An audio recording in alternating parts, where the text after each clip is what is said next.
Hello friends, good morning. मैं doctor Abhinav Chaturvedi, physiotherapist, Ruprani health care Agra से। आज के वीडियो में हम बात करेंगे नेक पेन के बारे में।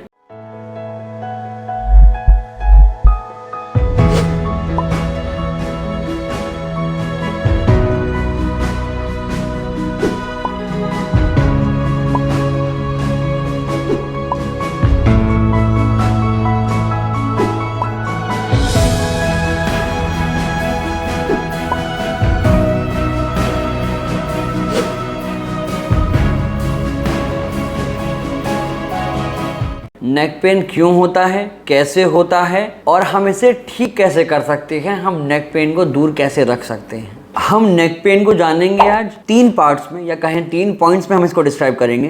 पहला होगा टाइप्स ऑफ नेक पेन, कितने प्रकार का नेक पेन हो सकता है। दूसरा होगा कॉजेज ऑफ नेक पेन क्यों हो सकता है। और तीसरा होगा नेक पेन को हम ट्रीट कैसे करें, हम इससे दूर कैसे रहें। आइए जानते हैं टाइप्स ऑफ नेक पेन।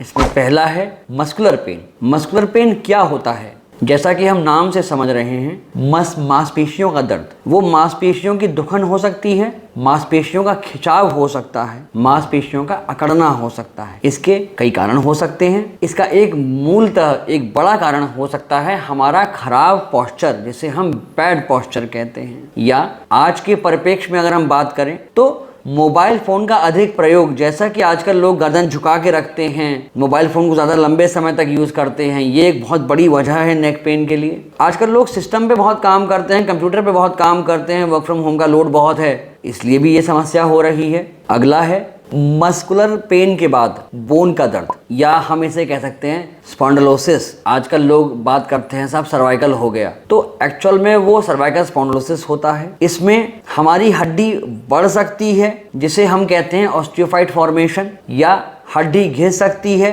2 हड्डियों के बीच का गैप हो सकता है, जो कि स्पाइन में 2 हड्डियां होती हैं, उनके बीच का गैप कम हो सकता है, इसलिए भी समस्या हो सकती है। इसके बाद हम जानते हैं कि होता क्या है। तो हमारी स्पाइन में हर लेवल पर हड्डियों के बीच में गैप होता है। 2 हड्डियां होती हैं जिन्हें हम सर्वाइकल बोन कहते हैं, या हम वर्टेब्रे कह सकते हैं। उनके बीच में गैप रहता है, और उस गैप के बीच में एक डिस्क होती है, एक नर्व निकलती है। यदि वहां पर उन 2 हड्डियों का गैप कम होगा, वो डिस्क दबेगी, तो जाहिर सी बात है वहां से जो नस निकल रही है वो भी दब सकती है। वो ऑस्टियोफाइट जो बन गए हैं, जो हड्डी के प्रोजेक्शन निकल आए हैं, वो उस नर्व को भी दबा सकते हैं। इस वजह से हमें नर्व पेन भी हो सकता है। हड्डी की वजह से हमें नर्व पेन भी हो सकता है, हड्डी के दबने की वजह से। तो अगला हमारा हो गया नर्व पेन। अब नर्व पेन रेफर भी कर सकता है, या जिसको हम रेडिएटिंग पेन भी कह सकते हैं।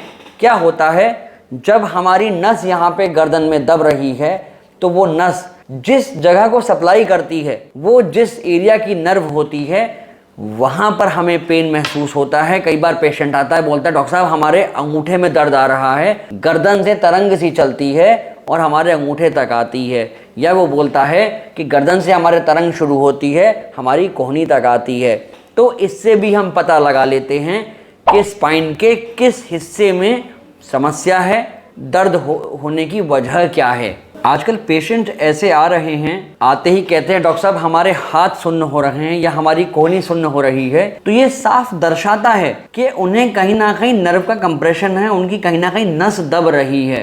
वो नस डिस्क के कंप्रेशन की वजह से भी दब सकती है, या ऑस्टियोफाइट फॉर्म होने की वजह से भी दब सकती है। अगला पॉइंट, अगली वजह है बैड पोस्चर। जो हमारी गर्दन है, जो हमारा मस्कुलेचर है, जो मांसपेशियों का अलाइनमेंट है, कई बार लंबे समय तक मोबाइल फ़ोन यूज़ करने की वजह से, या कंप्यूटर यूज़ करने की वजह से, या सीधे न बैठने की वजह से हमारी स्पाइन पे जोर पड़ता है, मांसपेशियों में खिंचाव आता है, मांसपेशियों में सूजन आ सकती है, डिस्क की जगह कम होने की वजह से नस दब सकती है, नर्व कंप्रेशन हो सकता है। ये सभी समस्याएं इस वजह से होती हैं। बैड पोस्चर क्या होता है वो हमने अपनी पिछली वीडियो में समझाया हुआ है, आप डिस्क्रिप्शन लिंक में जाकर उसे दोबारा देख सकते हैं और समझ सकते हैं। ये तो हुआ कॉजेज में हमारा पहला पॉइंट, बैड पोस्चर।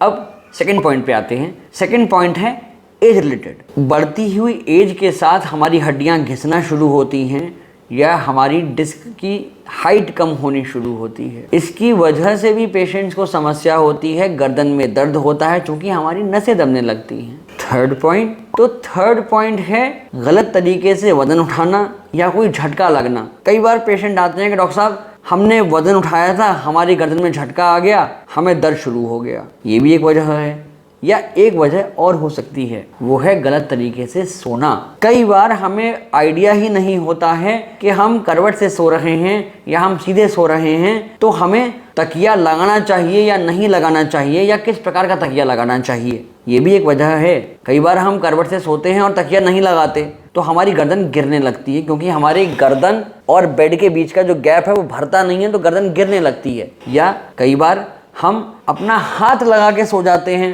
तो भी ये एक बैड पोस्चर में आता है। हमारी नसें तब भी दबेंगी, मांसपेशियां तब भी दबेंगी, हमें ये भी दर्द कर सकता है। सोते समय कैसा पिलो यूज करें, इस पर हमने एक वीडियो बनाया है जिसका लिंक आपको डिस्क्रिप्शन बॉक्स में मिल जाएगा। आप उसे देखकर भी समझ सकते हैं। और फिर भी अगर आपको कुछ समस्या लगती है तो आप हमें कमेंट सेक्शन में अपनी समस्या को पोस्ट कर सकते हैं। हम कोशिश करेंगे कि जल्द से जल्द हम आपको उसका उत्तर दें। यहाँ तक कि वीडियो में हम क्या कवर कर चुके हैं, तो पहला पॉइंट है हमने नेक पेन के टाइप्स जाने, प्रकार। दूसरा पॉइंट है हमने नेक पेन के कॉजेज़ जाने कि किन किन वजहों से नेक पेन हमें हो सकता है। आइए अब बात करते हैं नेक पेन के ट्रीटमेंट के बारे में। तो नेक पेन के ट्रीटमेंट को हम 3 पॉइंट्स में क्लासीफाई करते हैं। पहला है कंजर्वेटिव मैनेजमेंट, इसमें हमारा मेडिसिनल पार्ट आ सकता है और हमारा पोस्चर करेक्शन आ सकता है। दूसरे पॉइंट पे हम बात करेंगे फिजियोथेरेपी मैनेजमेंट में कि हम फिजियोथेरेपी में क्या करेंगे।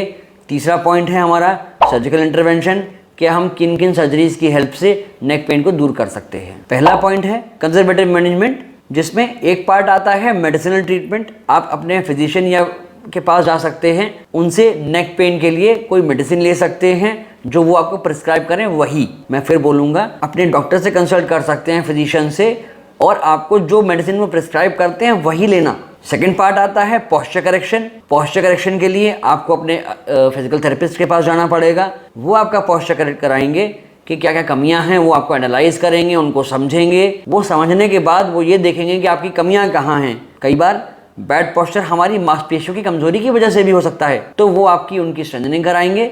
वो हम बात करते हैं अभी फिजियोथेरेपी के मैनेजमेंट में। अभी के लिए ये है कि हम बैड पोस्चर कैसे करें। तो बैड पोस्चर में आपका आ गया मांसपेशियों की कमजोरी हो गई। हमारी कमी क्या है, हमारी गर्दन आगे तो नहीं झुकी हुई है, या हम ज़्यादा झुक के तो नहीं बैठ रहे हैं मोबाइल फ़ोन यूज़ करते में, या हम कंप्यूटर पे काम करते में किस तरह से बैठे हुए हैं, हमें इस पर ध्यान देना है। अभी जो मैंने आपको जितना बताया ये सब मैं वीडियो में पहले भी आपको बता चुका हूँ, आप उसको दोबारा देखें। पर तब भी आपको अगर आराम नहीं मिलता है तो आप अपने फिजिशियन या फिजिकल थेरेपिस्ट से जाके कंसल्ट कर सकते हैं। और अगर आप आगरा रीजन या आगरा के आसपास के रीजन में रहते हैं तो आप हमें क्लिनिक पर भी आके कंसल्ट कर सकते हैं। क्लिनिक का एड्रेस हमारे डिस्क्रिप्शन बॉक्स में अवेलेबल है, आप वहाँ जाके चेक कर सकते हैं। नेक्स्ट पॉइंट है फिजियोथेरेपी मैनेजमेंट या फिजियोथेरेपी ट्रीटमेंट नेक पेन का। अब इसके भी 2 पार्ट हैं। जैसा कि मैंने पहला बताया था बैड पोस्चर, तो आपके बैड पोस्चर का करेक्शन भी एक फिजियोथेरेपिस्ट कराएगा। अपने आसपास के फिजियोथेरेपिस्ट के पास जाएं, उनसे कंसल्ट करें बैड पोस्चर ठीक करने के लिए। अब आते हैं हम मेन फिजियोथेरेपी ट्रीटमेंट पर।